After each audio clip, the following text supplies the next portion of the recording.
My name is Itayana Chavez, I'm Greg Bejanian. I'm Zoe Warnick. and today we're going to be discussing chapter 5 of Deloria's book. So, what did you guys think about the book? Like, the chapter, when you guys first read it? I like I liked how it talked about the differences between like the Western religion type creation and then how it also contrasts with the Native American version and how the Native Americans focus more on having like a communal relationship with nature, whereas the Western is more of like dominion over like animals and nature and where humans are above everything.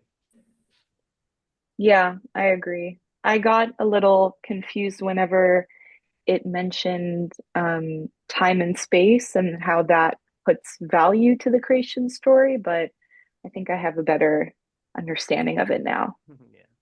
Yeah, it was really interesting to see how they compared the Western culture, indigenous culture, how Western culture is more like a straight line, like they're very not in a box, but versus indigenous culture, they're more open to like different ideas of animals, nature, and how everything is connected and how they all Yeah. have interconnectedness. It's Yeah, they really talk about being connected with everything a lot. It's like their main thing. Yeah. yeah. Do you guys Right. want to So, sorry.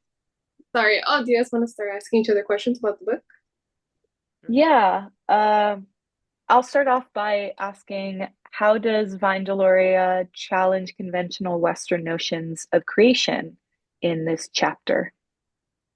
I would say, yeah, after reading the chapter, that's a really good question, by the way. I saw that when he would talk about Western culture, he did specifically mention that Western culture is a very linear form of thinking on how, like, you're born and then your culture is based off your religion, basically. While he mentioned that indigenous culture is more based off like things as such as the location where you're born and how there's like a sacred connection between the place you're born and where you stay at. It was also interesting to see how, sorry, excuse me. And it's also really nice to see that indigenous culture also focuses a lot on nature. It promotes like a connection to nature, which Dolores stated that Western culture does not really connect to nature, which he feels creates like a distant connection between the two. How about you guys? What'd you say? Oh, do you guys have any other questions?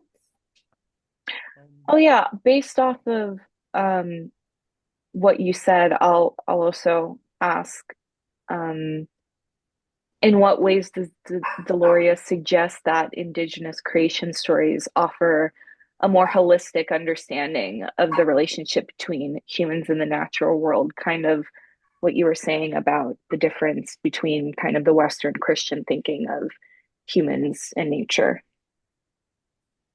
I think that Deloria suggests that indigenous creation stories offer a holistic standard or understanding of the relationship between humans and the natural world by emphasizing like interconnectedness, sacredness, balance, rational understanding, ethical guidance.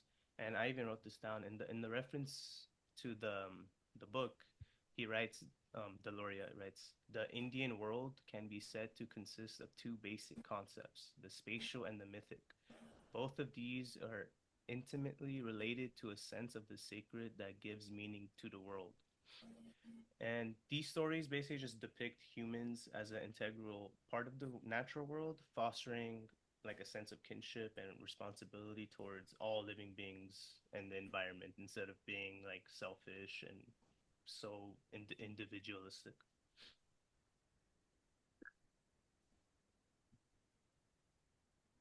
Well, that's a great answer. I also have another question. How do for this question is for Zoe. How do indigenous creation stories view the relationship between humans and animals differently than the Christian creation story? What's your opinion on this? Well, this kind of connects to what both of you guys were saying, especially Greg. The indigenous creation story views, or indigenous religion in general, views humans and animals as well as nature as equal. They're all none uh, in the Christian religion. Man is supposed to be dominant over nature. It's supposed to control nature. Nature is made for something, for man to do with. But in the tribal religions, nature and man and animals coexist with each other, and they must be harmonious because that actually strengthens creation. There is a quote. Sorry, one second. Okay.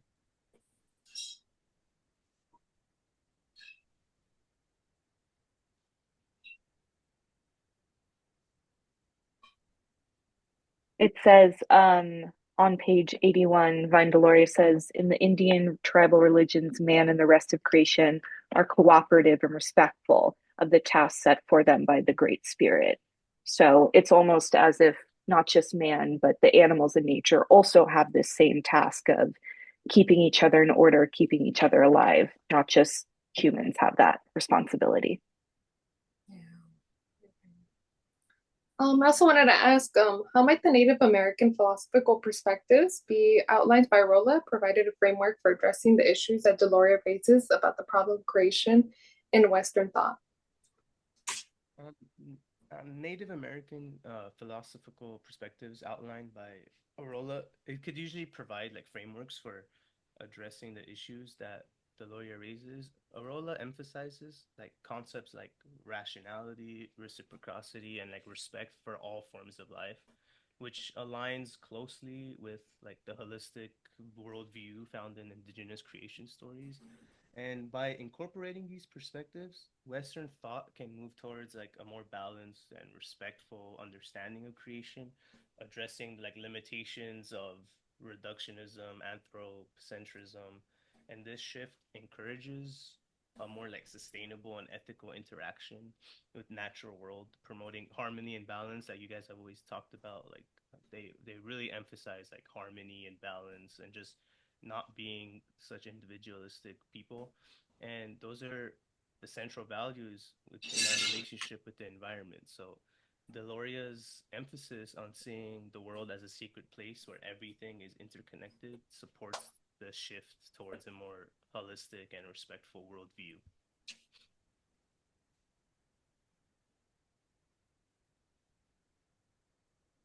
Well said. And thank you. And Yes, well now said. I'm gonna ask Zoe now.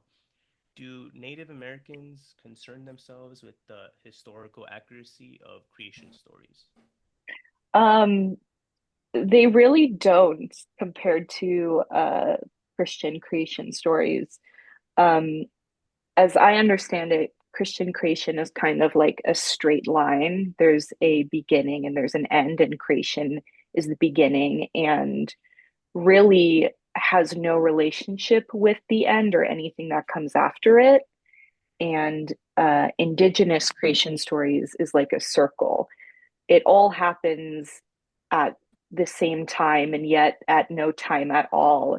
It's not really concerned with beginning and end or time and space.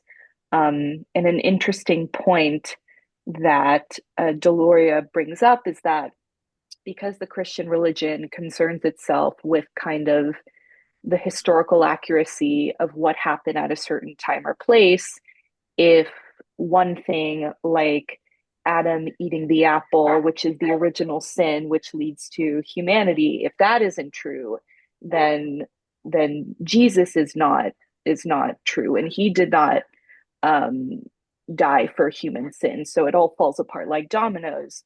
While indigenous creation stories are kind of just about understanding the world as we see it today. So, no, it does not really concern itself with historical accuracy. It really concerns itself with a more present accuracy, what is Right. true in the moment. Yeah, that brings into like the spiritual things of it too, just being in the moment. Yeah. And for Itziana, what does Deloria identify as the limitations of the Western scientific approach to understanding creation, and how does it compare with indigenous knowledge systems? Yeah, so I found that Deloria did highlight the indigenous creation stories, which are tied to specific place and landscapes.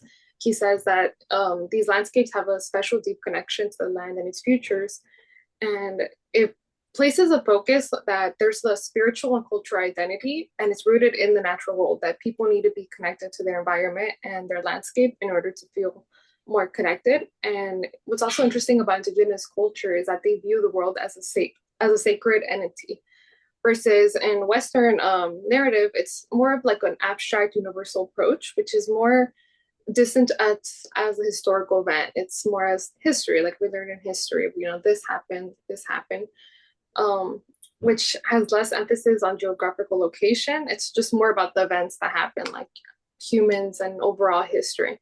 And Deloria states that this can lead to like a disconnection from the natural environment, since the Western culture doesn't care, not the word does not care for the environment, but they're not as connected compared to indigenous community, which very much values the environment.